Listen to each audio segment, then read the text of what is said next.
What's up, guys? Today we're going to talk about where we should be spending our money when it comes to scaling our HVAC business.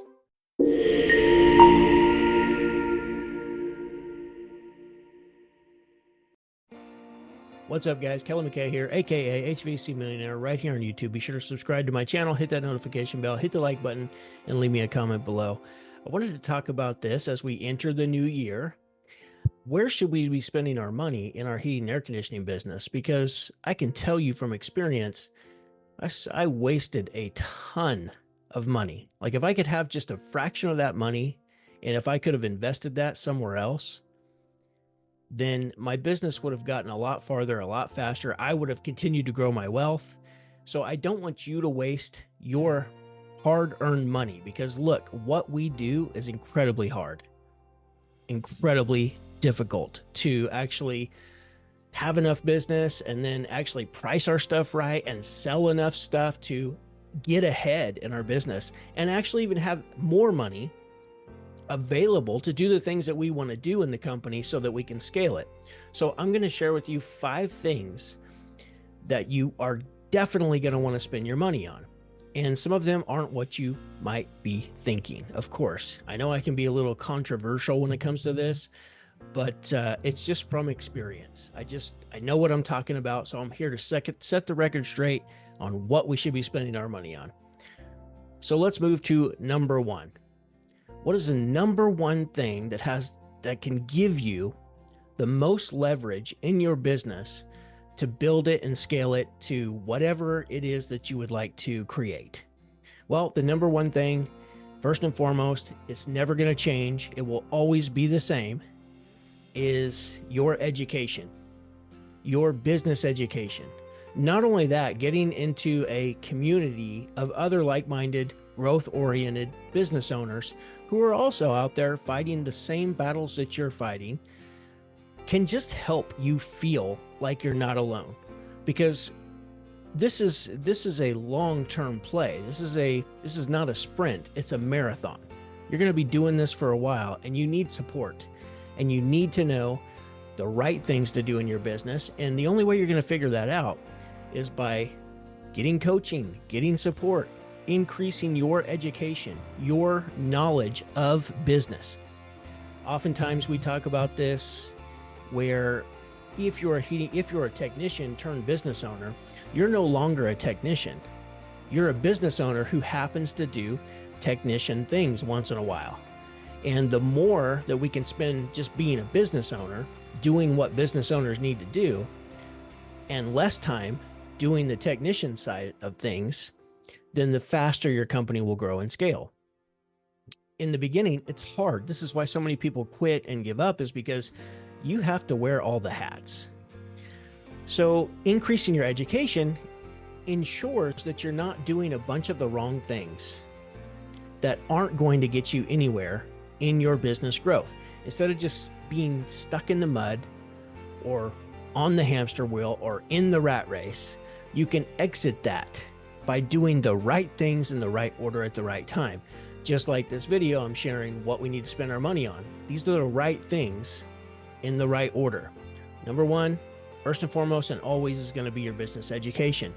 Do not skip this. Everybody tends to skip this because we're really good technicians. But being a good technician and being a good business owner are 2 separate things. Let's move on to number 2. Number 2 thing, if you haven't done it yet, or if you are just in the beginning stages of growth, is we want to make sure that we have a CRM. There are a lot of good CRMs out there. Pick one that's more popular, because typically the ones that have more users are going to have a lot less issues. So I would avoid trying to save $70 or $100 a month. That's simply ridiculous. Don't try to save money by going to some platform that is incredibly underdeveloped. The more popular ones are being developed constantly and at a pretty fast pace. So we want to get into one of those that actually is developed. And I've got a couple of links I'm going to share in the description below, the 2 that I recommend. I would check those out and use my links, and you'll get some free some free usage out of that. Next thing on the list, training. Now, I'm not talking about training for you, I'm talking about training for your team. And when I'm talking about spending money on that, it doesn't necessarily mean that we're buying classes for them or we are sending them off to some school somewhere and purchasing their education for them. What it means is it's going to take time. And since that time that you're going to be training them is going to be paid on payroll, well, that's a cost. You know, it is a cost, but you have to look at it as an investment. So when I say spend money on training, I mean bring your people in 3 times a week or once a day and just do a little training session. You don't have to overcomplicate this like most people do. Keep it simple. And the things that you're really good at, you have to understand that most of these people who join your team, they don't have the experience and the knowledge that you have. So they're not really good at those things. Even though you may find them very simple, these people quite possibly don't have the same education that you have or the same experience. So you've got to continually pass that along to your team, continually, over and over and over again. When it comes to this, we have to remember that repetition is the key. You know, you can't just share everything with your team once and expect everybody to just get it and everybody to just do it all the time or remember it. So we want to continue to train, even if we're repeating ourselves over and over and over again. Sometimes leaders get tired of that and they call that leadership fatigue. But you got to have the stamina to keep going, to keep sharing it, because it could be the right, we've all heard stuff in the past, and then you didn't really listen. Right? Until that one day where it just clicked and you had that insight and it's like, all right, yeah. So that's happening with your people. There's going to be times where they missed something that you said, or they just weren't ready to hear it. And by repeating it, you're going to catch them, hopefully in the near future, where it's going to click for them and they'll have that insight, and then it sticks. You know, repetition is the mother of skill. If you want to help develop the skills in your people, you have to create the repetition for them. And that's going to be created through training. And it can be costly, but you have to continue to invest your time and your money because you're paying them on the payroll when you're doing these training sessions, but it's going to be well worth your investment. That brings us to number 4, stock. This is something that most people ignore, and they think that it's okay that somebody has to make a trip to the supply house every single day just to finish your calls every single day. And I'm here to tell you that you have to monetize that time, the time that they have to leave the job, go get a part, come back to the job, get the thing installed. And every single time you don't have time to go run and grab a part, then chances are you're putting something off for tomorrow.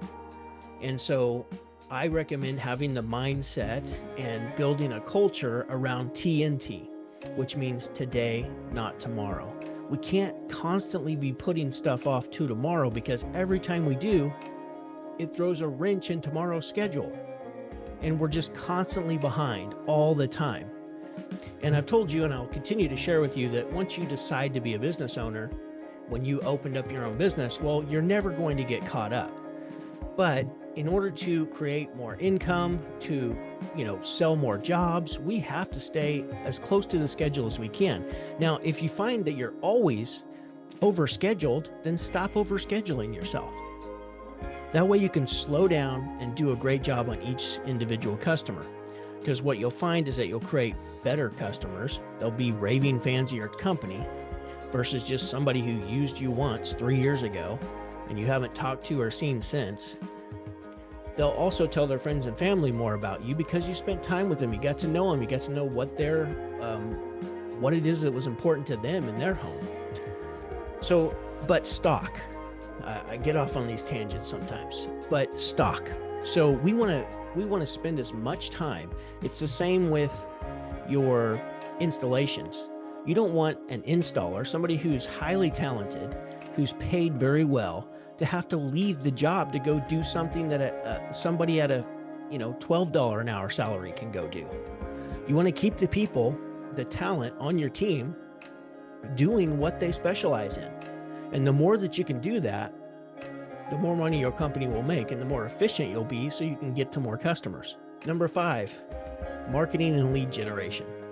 Oftentimes when I talk about marketing, and I'm so adamant, like, you don't need more marketing. You need to correct you need more training. You need a business education. You need a good CRM. You need to have stock on your vehicle so that you're stop wasting time and energy every single day. Those are the things you need. Those things before we're going to spend a ton of money on marketing and lead generation. And when it comes to spending that money on marketing and lead generation, there are multiple ways that work. So it's really just picking a vehicle that you like, that you feel that you can afford at this time. And when you do the training and you have the business education and you know what needs to happen on every single call, then you'll be able to maximize each and every call. And that's what this is all about. That's what this entire business has turned into. It didn't used to be this way, but it is the way it is now. And you just have to accept it. And you have to start running your calls that way. If you don't, you're going to get left behind. And other competitors will pass you. So get the business education, get the CRM so you can track all your invoices and you can track everything that's happening with the history of all your customers. And so that you can manage that. So eventually, if you don't have time or a person who can actually manage the service department, that's coming. So you need a CRM to make sure that all that stuff's tracked so somebody has something to look at so they can manage the calls, help manage the calls from the office. And then training. Repetition is the mother of skill. It's the only way that you're going to have less callbacks, be more efficient on every single call, is constant and never-ending improvement. And that includes constant and never-ending training. You're never done. You're never finished. It's always an ongoing effort. And then keep your vehicle stocked. We can't be wasting our money and our time and our energy chasing parts all the time. I realize sometimes you're going to have OEM parts that you do not have on the truck. That's fine. That's going to happen. That's inevitable. But shoot for like 85% of the time, you have what you need on every call. Like 8 out of 10 calls you can take care of without having to go run and get a part. That's going to increase your bottom line. It's going to increase your efficiency and allow you to get to more calls, which is going to ultimately help you scale your business. And then marketing lead generation. So, and when it comes to marketing lead generation, I'll also say I use the FFFC, which is friends, family, followers, and then customers. So not in any particular order, but you want to call those people, create some offers, go talk to them, help them make a decision on some of the things that they may need or desire for their homes: comfort, energy, efficiency, safety. So create offers, and then marketing lead generation, like I said, multiple ways, but just pick something, or pick 3 vehicles. Maybe you're going to do door knockers, you're going to do maybe some Facebook advertising, and you're going to do some SEO or something like that. So just pick 3 and go in on those and make sure to track them. Track what's happening. And the only way that you're going to be able to track those is to have specific phone numbers for each vehicle. And then pay attention to what's happening with those. And as long as you have the business education and the CRM and you're doing the training and you got plenty of stock, you are setting yourself up to be better than probably 90% of all the other companies that you compete against. So I hope this helps. Be sure to use it. Be sure to do it pretty much in that order, and you'll build a winning business. So if you are doing, 400,000 or more, if you have an employee, at least one employee, then we'd love to work with you to help you scale your company. So you can always click the link below. I've got some free training. Check that out. If that sounds good to you, then you'll want to fill out the application and book a call. We'd be happy to talk to you, see if we're a good fit to help you build your business.